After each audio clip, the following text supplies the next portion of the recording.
इस कहानी के सभी पात्र और घटनाएं काल्पनिक हैं, जिसका किसी भी व्यक्ति या घटना से कोई संबंध नहीं है।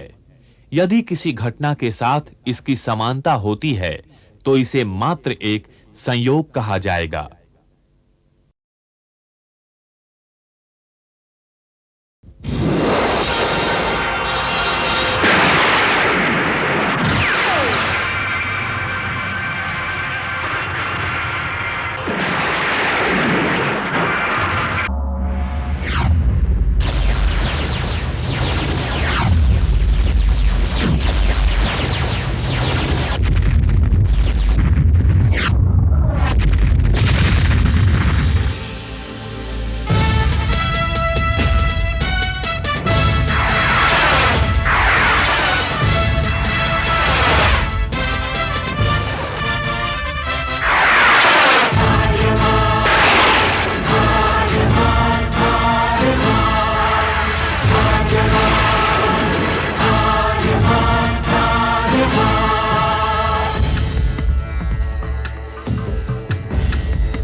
दिगंत और अनंत तक गूंजायमान है। ब्रह्मनाद है विधि का वो अटल विधान है। धर्म की अधर्म पर विजय का वो प्रमाण है। जायमान है वो अटल विधान है। विजय का वो प्रमाण है। ब्रह्मांड का महान योद्धा आर्यमान है।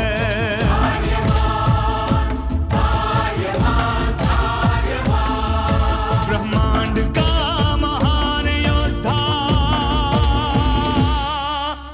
वो आर्यमान है। आर्यमान है।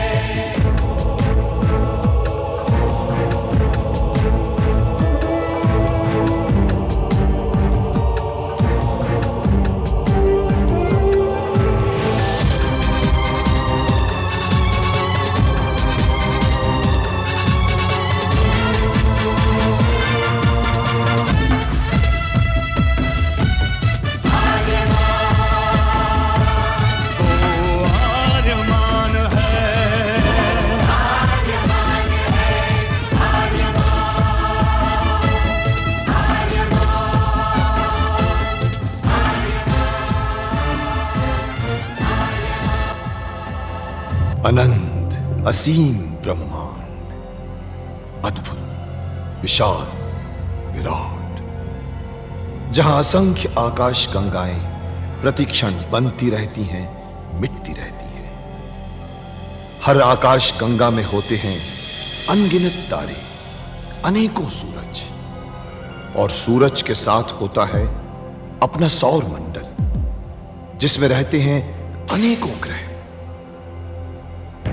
न जाने कितने सूरज चमके और बुझ गए, न जाने कितने तारे चमके और खो गए, न जाने कितने ग्रह, कितनी पृथ्वियां, कितनी सभ्यताएं बनी, बढ़ी और खो गई समय की इस अनंत धारा में।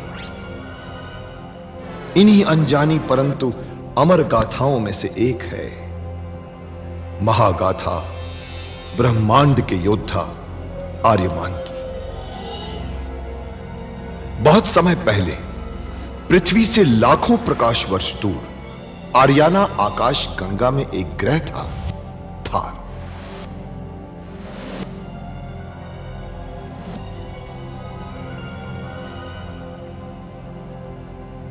थार एक रेगिस्तान था, पानी की बूंद नहीं थी, फिर भी पूरे ब्रह्मांड के लिए मूल्यवान था थार, क्योंकि थार में थी ऐसी खाने जहां से दुर्लभ जीवनदायी पदार्थ निकलता था, जिसे थारस कहते थे। यह किसी भी ग्रह की जहरीली से जहरीली हवा को भी रासायनिक प्रक्रिया से प्राणवायु बना देता था, जीने के लायक बना देता था। कहावत थी, थारस जिसके वश में, पूरी आकाश गंगा उसके वश में। आर्याना आकाश गंगा की संरक्षक संस्था ओमियान के नियमों के अनुसार थारस को कोई भी व्यक्ति अपने वश में नहीं कर सकता था। यहां तक कि थार ग्रह का राजा जारांत भी नहीं। राजा होते हुए भी जारांत अपना राज्य गणतंत्र प्रणाली से चलाता था। खानों से निकलने वाले थारस का 25% भाग ही थार ग्रह के हिस्से में आता था। बाकी का हिस्सा ओसेक अंतरिक्ष संगठन में चला जाता था।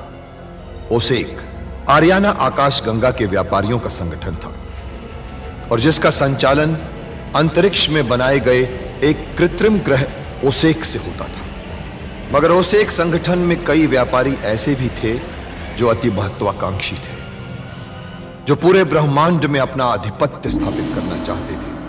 परंतु जब तक ओमियान था तब तक कोई कुछ नहीं कर सकता था। ओमियान अंतरिक्ष के लोगों की संरक्षक संस्था थी, जो अंतरिक्ष के निवासियों के हितों का पूरा ध्यान रखती थी और अपनी शांति सेना के द्वारा संपूर्ण ब्रह्मांड में शांति और व्यवस्था बनाए रखती थी। इसी ओमियान संस्था का अध्यक्ष था महान होशिंग। होशिंग जिस ग्रह पर रहता था उस ग्रह का नाम था कुरुक्षेत्र, जहां आज छिड़ी हुई है एक महाजंग। थार की तरफ जब निकला तो टोबो भी उसके साथ हो लिया। हाँ भाई, तू ही बड़ा भाई है, तू ही आगे चल, तू ही आगे चल। अरे अरे अरे, आप चालक की जगह पर क्यों बैठने लगे?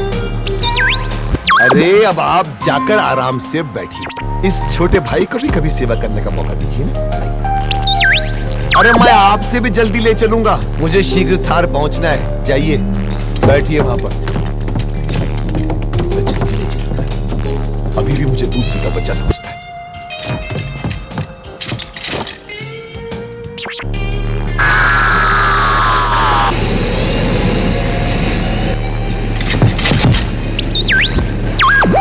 अरे आराम से चलाऊंगा तो कुरुक्षेत्र के चक्कर काटता रह जाऊंगा। मुझे शीघ्र ही थार ग्रह पहुंचना है।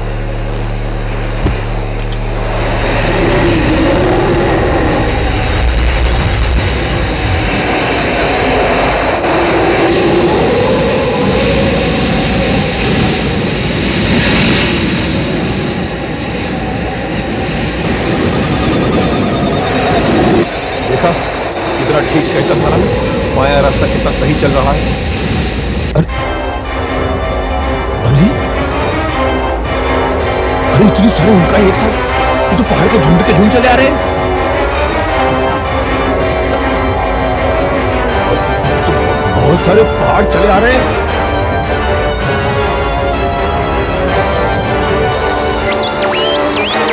हाँ हाँ, तुमने दाहिने चलने को कहा था, पर इस उल्काओं के झुंड का क्या करें?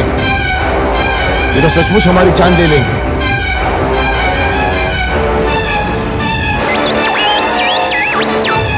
अरे उल्काओं के भंवर में फंस गए तो मैं भी देख रहा हूं, लेकिन करें क्या?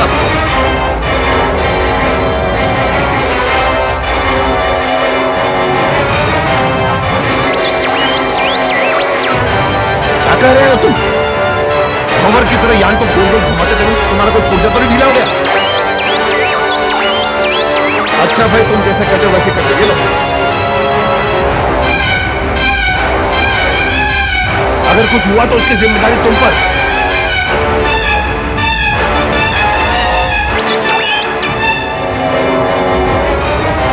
घुमा रहा हूं भाई।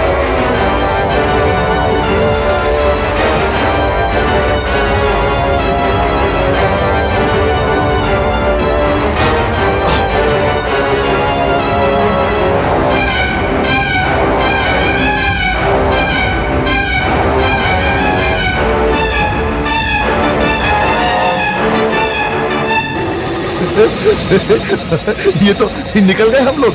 वाह वाह, मान गए चोबो, वाह। बड़े भाई, बड़े भाई।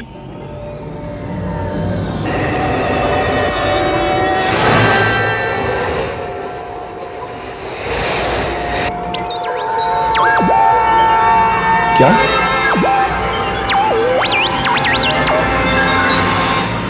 ये सचमुच था? ये थार है या मेरी मां है?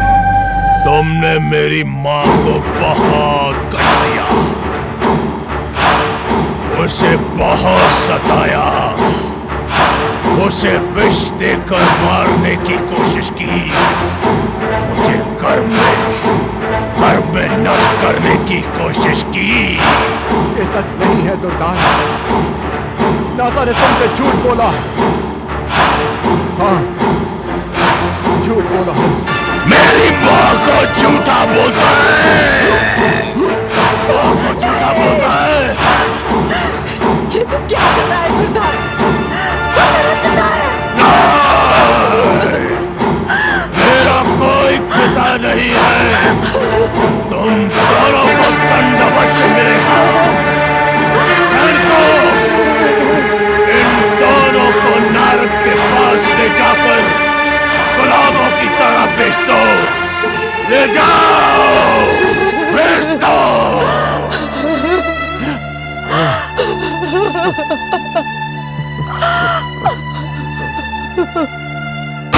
आखिरकार आर्यमान लोगों के साथ अपनी मंजिल, अपने जन्मभूमि थार पहुंचा। टोबो, मैं थार पहुंच गया। टोबो,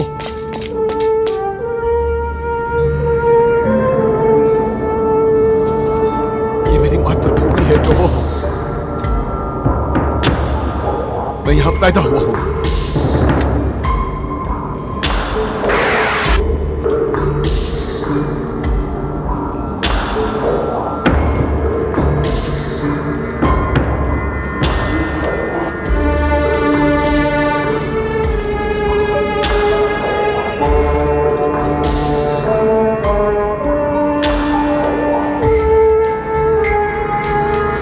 मुझे अपनी मां से मिलना है।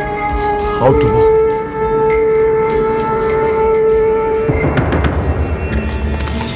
परंतु ये क्या, अपनी जन्मभूमि पर कदम रखते ही आर्यमान को वहां पर फैली अराजकता के दर्शन हुए। उसके अंदर का योद्धा जाग उठा और उसने टोबो से कहा, टोबो तू वाय से आक्रमण कर, मैं तरह से करता हूं।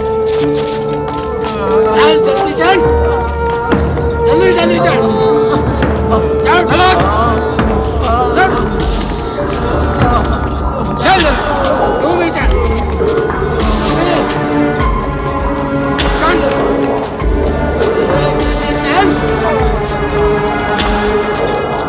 चल चल, सीधा चल, चल चल सीधा।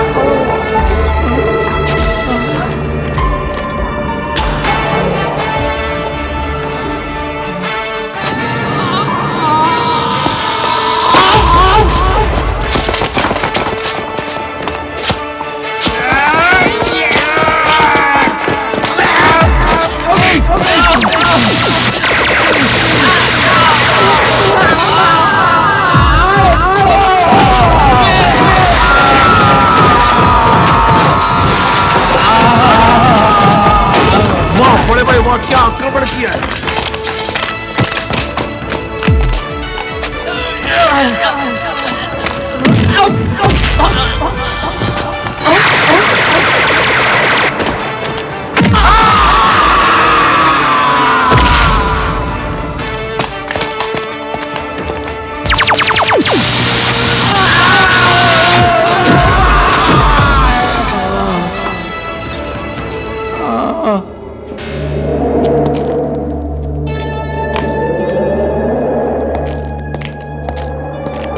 थार के उस मजलूम बूढ़े और बुढ़िया से आर्यमान को थार में होने वाले अत्याचारों का पता चलता है।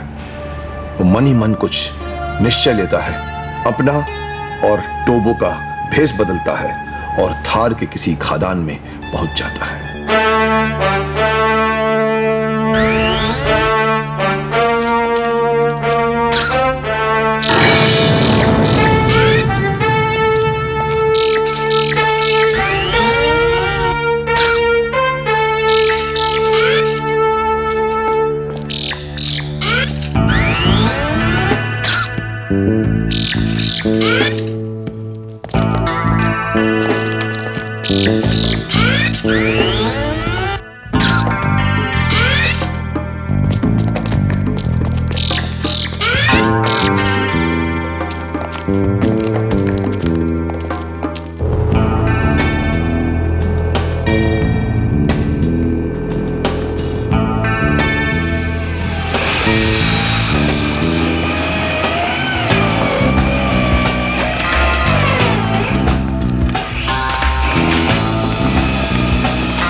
हट जाइए, हट जाइए आप माँ जी।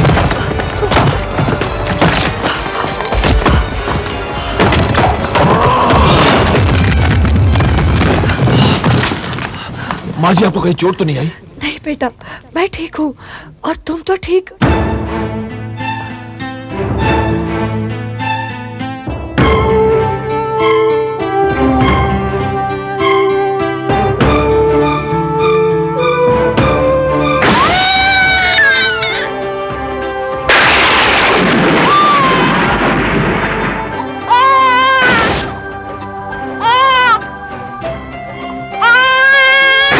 कहाँ है मेरा आर्यमान?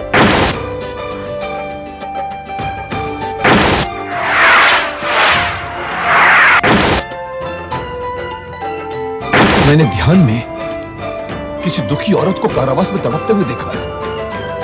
मुझे ऐसा लगा कि वो मुझे पुकार रही है। वो तुम्हारी माँ थी।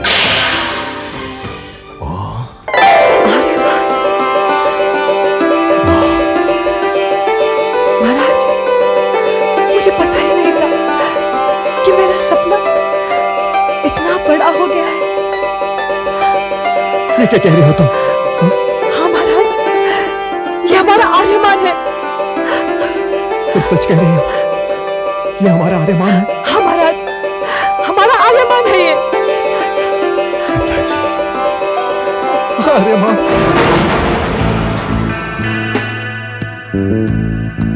अपने बरसों पहले बिछड़े माता पिता को खदान में देखकर आर्यमान भाव विभोर हो उठता है और वहां ओसेक में कुर्बक नारद को यह समाचार देता है कि आर्यमान को थार में देखा गया है। थार में थार की खानों के पास जो मानव भक्षी इलाका है, हाँ तो उस इलाके में आर्यमान को देखा गया है। तो क्या उसे मानव भक्षियों ने खा डाला?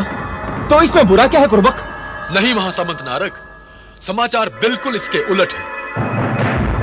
हमारे सैनिकों ने आर्यमान पर हमला किया था, लेकिन आर्यमान हमारे सैनिकों से कहीं ज्यादा तेज निकला। हमारे सैनिक आर्यमान के सामने ठहर नहीं पाए। तो फिर आर्यमान कहाँ है? खबर मिली है कि आर्यमान बिजली की तरह आया और बिजली की तरह गायब भी हो गया।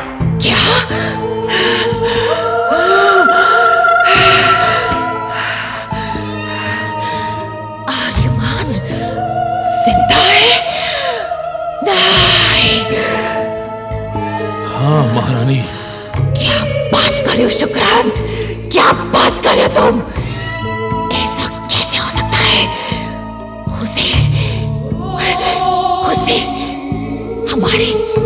हमारे सामने ही तो कब्रिस्तान में दफन किया गया था। शुक्रांत, हमारे सामने।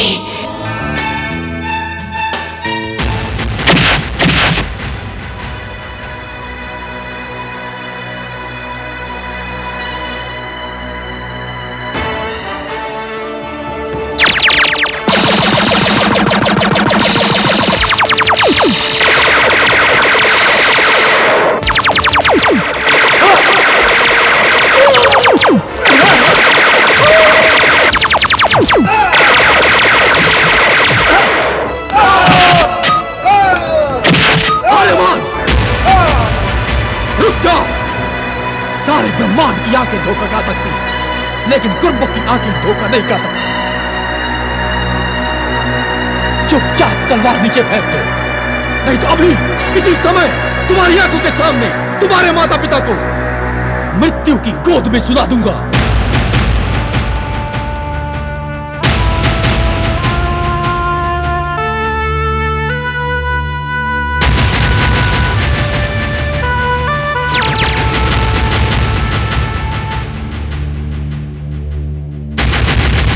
ले जाओ इसे।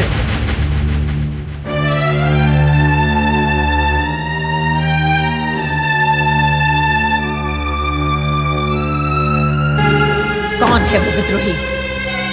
थार की बागी महारानी, रासा का पुत्र आर्यमान।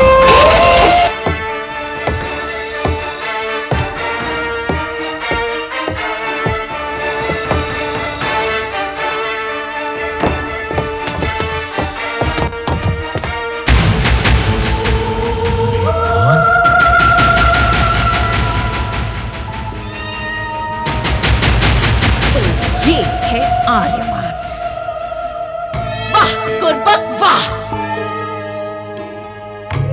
तुमने पुरस्कार,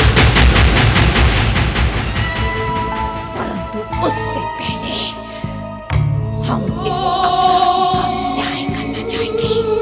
मुझे अपराधी घोषित करने से पहले मेरा अपराध तो बता दीजिए महारानी। तुम्हारा सबसे बड़ा अपराध ये है कि तुम आर्यमान हो। नहीं महारानी, मेरा अपराध यह है कि मुझे मारने के आपके सारे प्रयासों के बावजूद मैं जीवित हूं।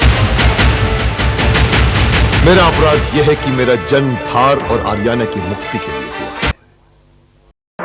इससे क्या होगा?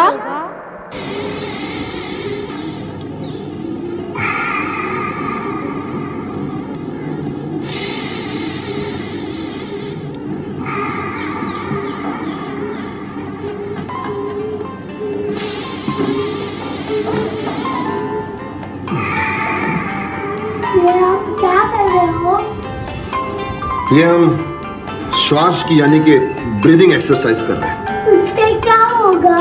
उससे हमारे लंग्स यानी कि फेफड़े मजबूत हो जाएंगे, हमारी कोशिकाओं को ताजी ताजी हवा मिलेगी और हम दिन भर तरोताजा रहेंगे।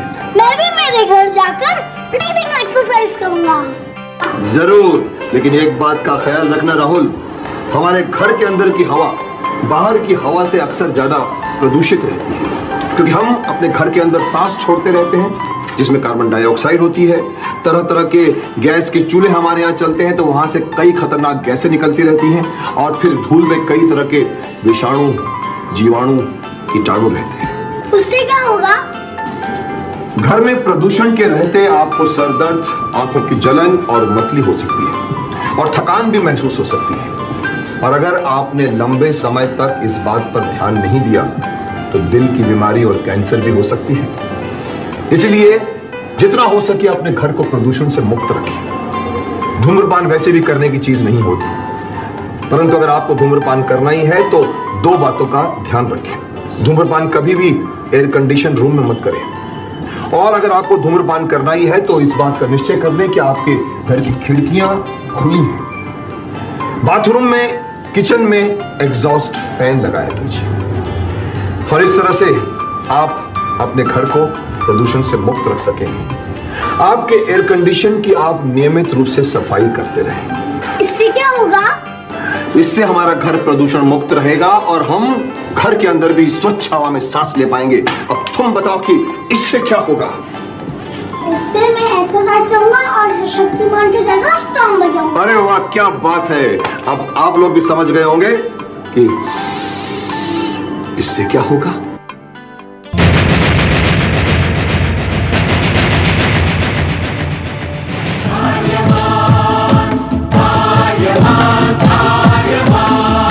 ब्रह्मांड का महान योद्धा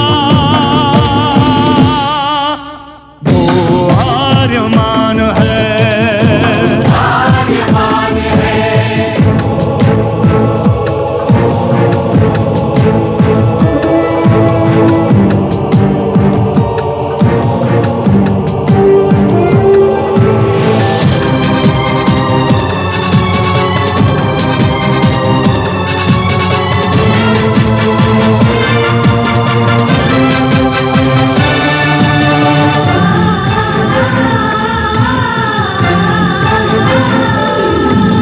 धीरशील शूरवीर है प्रचंड वेगवान, न्यायशील दानवीर है अदम्य ओजवान, जननायक महाप्राण है महाबली दयावान, कोटि कोटि सूर्य की प्रचंडता है विद्यमान।